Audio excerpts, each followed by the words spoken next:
Assalamualaikum warahmatullahi wabarakatuh. Salam sehat, jaga progres karena COVID lagi ganas. Yang pertama, mohon maaf, Bapak Menteri Pertanian lagi acara lain yang nggak bisa ditinggalkan, beliau lagi di lapangan, sehingga ditugaskan saya mewakili beliau untuk acara ini. Pesannya, tolong wujudkan konsep pertanian yang maju, mandiri, modern, bahwa petani itu keren, petani itu hebat, tapi ini harus dibuktikan oleh kita semua. Di samping untuk mengamankan, menjaga pangan bagi 273 juta penduduk, juga bagaimana membuat lompatan mengenai orang termasuk walet di sini.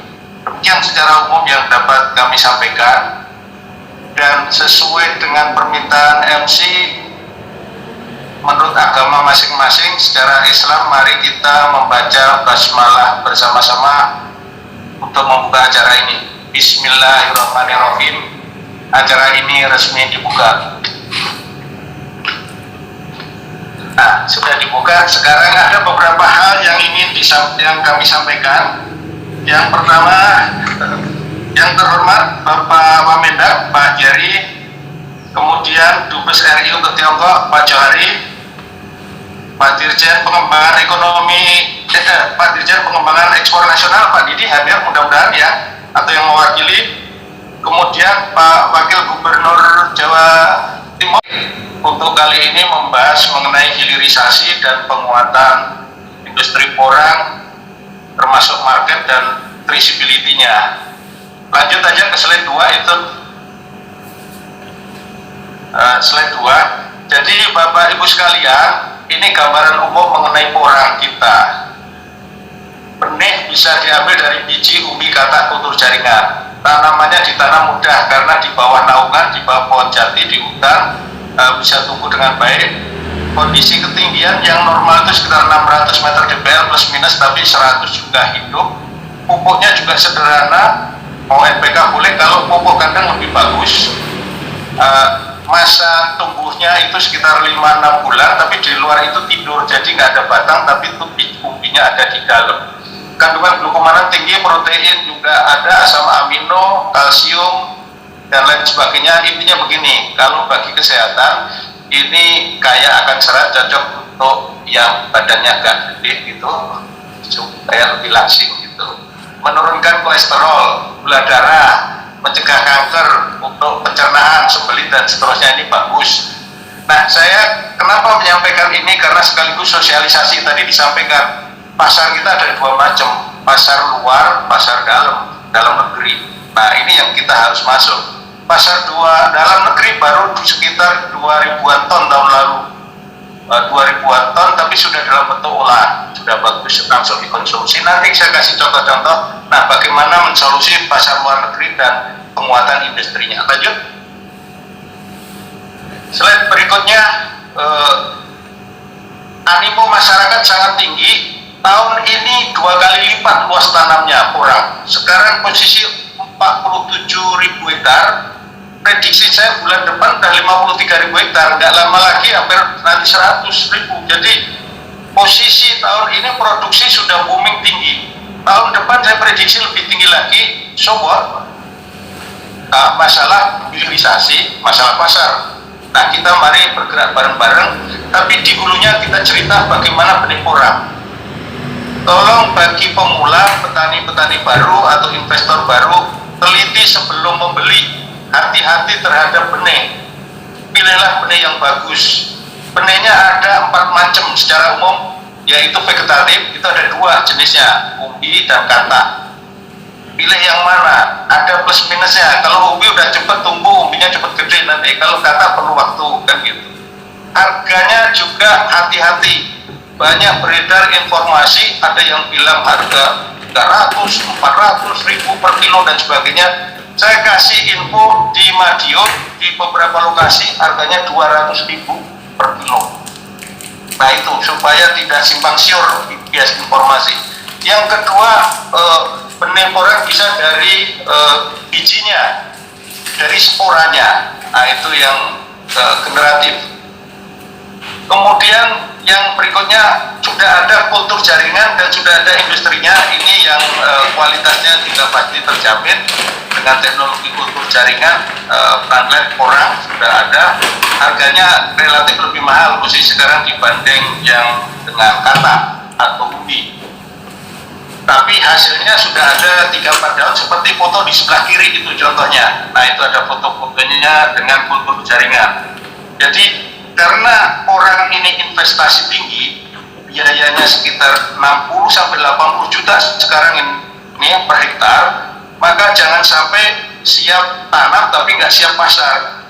Tolong dipastikan pertanaman harus siap pasar, siap olahan, atau siap bermitra dengan industri olahan, atau mengkreat pasar baru dan olahannya industrinya. Ini terbuka besar, nanti saya ceritakan lebih detail, karena akan mensolusi bagaimana jangan setengah-setengah budidaya saja tidak bisa, harus sampai kepada olahan dan kesiapan pasarnya karena investasi tinggi ditambah lagi MT1 satu musim belum berbuah, itu belum bisa panen, tahun kedua baru panen, tahun ketiga panen terus tetapi efisien biaya, jadi lebih besar biaya di depan di MT1 nya, musim tanam satu lebih besar biayanya. Nah, ini karakteristik umum terkait dengan perang. Slide berikutnya, singkat tolong. Roadmap-nya sudah ada, bagaimana prediksi hingga 2024 seperti di layar. Kondisi existing sekarang 19.000 hektar tahun lalu, tahun sekarang udah 47.000 hektar, tahun lalu 20.000 ton ekspornya dalam bentuk sebagian besar dalam bentuk chip itu bahasa Indonesianya ini apa ya, keripik. Nah, keripik. Pasar dalam negeri masih 10%. Nah, sebelah kiri ini menarik, ada 21 jenis produk turunan dari orang. Ini peluang yang besar yang harus dikejar. Selama ini baru 2 yang sudah terbit, yaitu dalam bentuk chip, kemudian tepung ke makanan olahan, baik itu kue basah, kue kering, mie, witio, nasi, porang dan lain sebagainya sudah ada, tapi yang lain masih belum diambil banyak. Nah, ini peluang bagi kita semua, silakan investor, dan nanti saya jelaskan lebih lanjut mengenai pasar dan industrinya. Lanjut. Slide berikutnya supaya lebih cepat. Nah, ini sentra-sentranya memang posisi sekarang yang paling banyak di Jawa Timur, kabupaten-kabupatennya ada di layar tuh, mulai Madiun, Banyuwangi, Ponorogo, termasuk Trenggalek, Pak Wakil Gubernur ada di sana ya, Trenggalek, Mojokerto, Malang, Jawa Tengah juga ada, Jawa Barat, Sumatera Selatan, Sumatera Utara, Sulawesi Selatan, NTT ini sekarang sedang nanam banyak, termasuk NTB. Nah, ini daerah-daerahnya. Lanjut.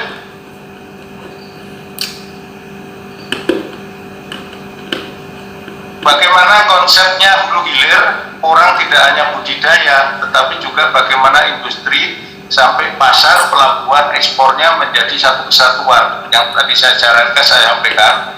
Selama ini petani masih menggunakan yang pendatang baru, petani-petani baru nanam, skalanya masih kecil-kecil. Tolong bersatu, bisa membentuk kelompok, bisa membentuk gabungan kelompok tani, bisa membentuk kooperasi, bisa membentuk korporasi, bisa tergabung dalam UMKM kopi itu, bisa membentuk BUMDes dan lainnya, karena bersatu di situ harus berskala industri.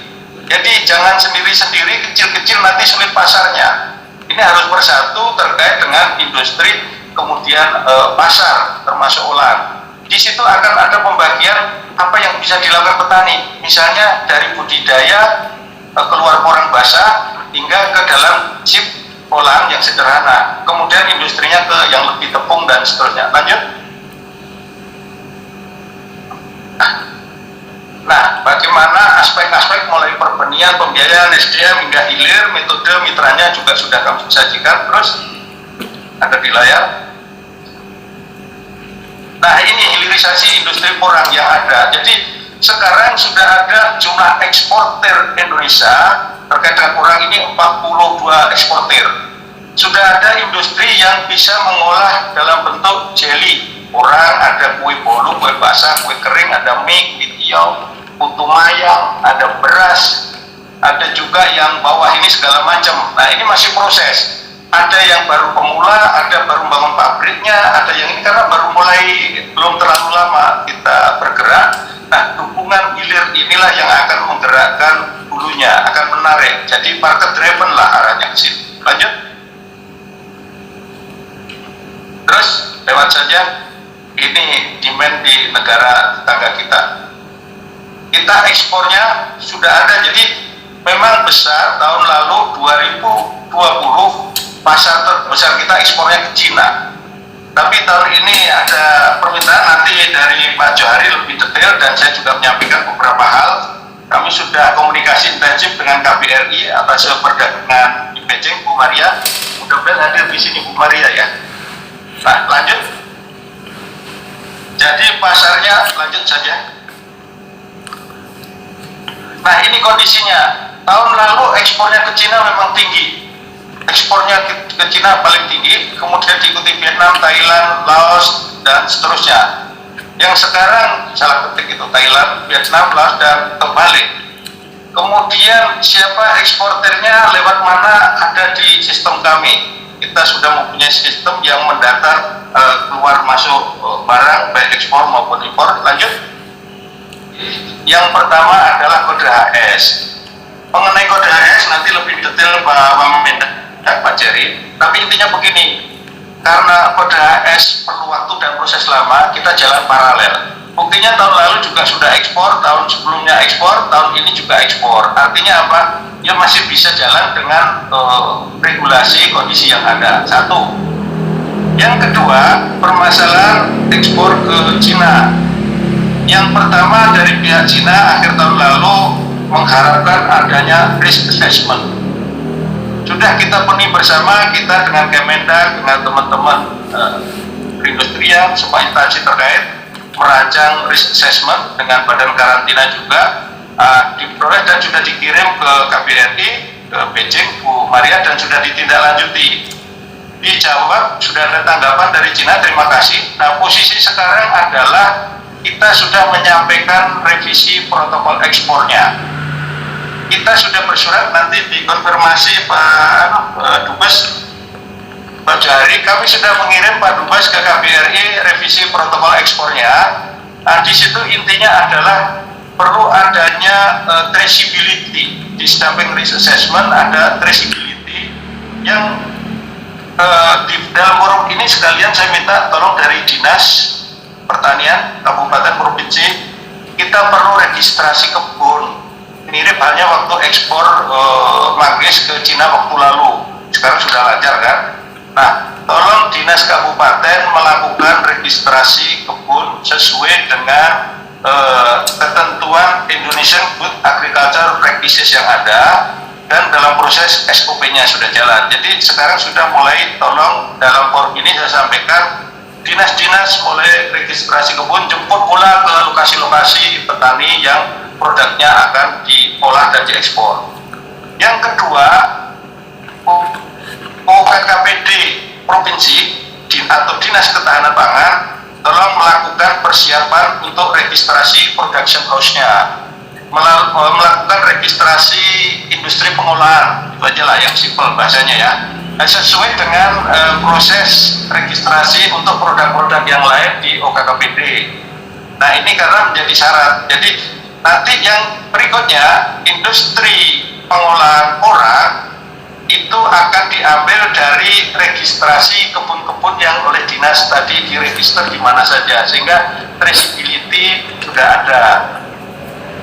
Seiring dengan perkembangan teknologi ini nanti akan dilakukan secara online. Siapa saja melakukan, ada aplikasi, silakan, ini terbuka. Jadi beberapa industri yang sudah siap, industri ada yang di Madiun, ada di Sidoarjo, ada yang di Surabaya, di Mojokerto, ada di Bogor, yang di Solo berbangun, di Sumatera Utara, di NTT sudah ada juga. Itu tolong diikuti protokol ekspor yang diminta Cina. Yang pertama registrasi kebun, agregator praktisnya, kemudian registrasi ini. Nah ini kita akan berjalan bareng-bareng dalam waktu dekat. Seluruh industri orang kita duduk bareng, kita kumpul menentukan langkah-langkah ini sehingga apa, produk kita bisa masuk dengan baik ke Cina, karena pasar terbesar selama ini masih bertumbuh pada Cina. Tadi disampaikan Bu Santi, melengkung dulu ke Thailand, Vietnam, baru masuk Cina, Bu. Itu jadi ilmu melengkung karena belum memenuhi. Jadi kita proses dan kita ikutin itu, tapi jangan bertumpu pada ekspor satu negara. Kita ekspor membuka ke negara-negara lain. Kalau yang sudah eksis ada 95, tolong slide berikutnya. Slide berikutnya. Itu kita mempunyai 95 importer negara tujuan, bukan importer di Indonesia. Jadi kita sudah ada daftar 95 importer negara tujuan. Nah, ini maksud saya kita share di sini supaya ini tolong diakses, dibuka, volumenya diperbesar. Jadi solusinya di luar Cina kita buka, itu ada Bulgaria, Australia, terus Jepang sebelah kanan dan lain sebagainya. Terus slide berikutnya. Nah, ini kita buka, tambah volume bagi negara-negara yang eksis sudah jalan. Yang berikutnya, kita juga membuka negara-negara baru yang belum dimasuki. Di Timur Tengah, di Eropa, bahkan di Amerika pun sudah buka ini. Sudah masuklah, produk kita sudah masuk ke sana, walaupun dalam bentuk chip. Nah, kita akan naik ke produk berikutnya dengan memenuhi kaidah-kaidah standar keamanan pangan yang ada. Nah, itu langkah-langkah, inilah ada peluang-peluang untuk ekspor produk orang, bukan orang basah ya, ingat. Kita tidak ada ekspor umbi, tidak ada ekspor bibit, tetapi kita ekspor dalam bentuk chip atau olahan yang lain. Nah, kita buka negara-negara baru yang masih peluangnya besar. Di Eropa saya kemarin ngobrol-ngobrol sama eksportir, peluangnya banyak, tapi yang di layar ini juga masih bisa ditingkatkan volumenya. Kita bareng sinergi bersama-sama mengejar itu. Yang berikutnya, peluang pasar dalam negeri ini masih 2000 ton, masih terbuka lebar. Nah, mari kita bersama-sama meng-create pasar dalam negeri. Kita ciptakan itu, kita sosialisasikan bahwa orang manfaat kesehatannya banyak sekali yang saya sebutkan tadi. Bahkan ditambah-tambah untuk kosmetik, anti-aging dan seterusnya, cocok untuk Bu Santi itu nanti ya. Ada kepomanan itu untuk anti-aging, Bu. Perlu diteliti lebih lanjut lah, tapi saya sampaikan sama Bu Artiah ya. Nah, begitu. Demikian secara singkat yang dapat saya sampaikan. Nah, informasinya, materi-materi dan sertifikat akan dikirim kepada partisipan semua dengan syarat melakukan registrasi, kata admin begitu. Jadi bagi yang registrasi nanti secara otomatis akan dikirim sertifikat dan materi melalui HP WA masing-masing, tidak dikirim melalui chatting ini. Demikian MC, lebih kurangnya mohon maaf. Salam dari kami, salam dari Pak Menteri, salam dari Kementerian Pertanian buat kita semua, sukses selalu buat orang. Kita mesti kerja keras, cintai produksi dalam negeri. Wassalamualaikum warahmatullahi wabarakatuh.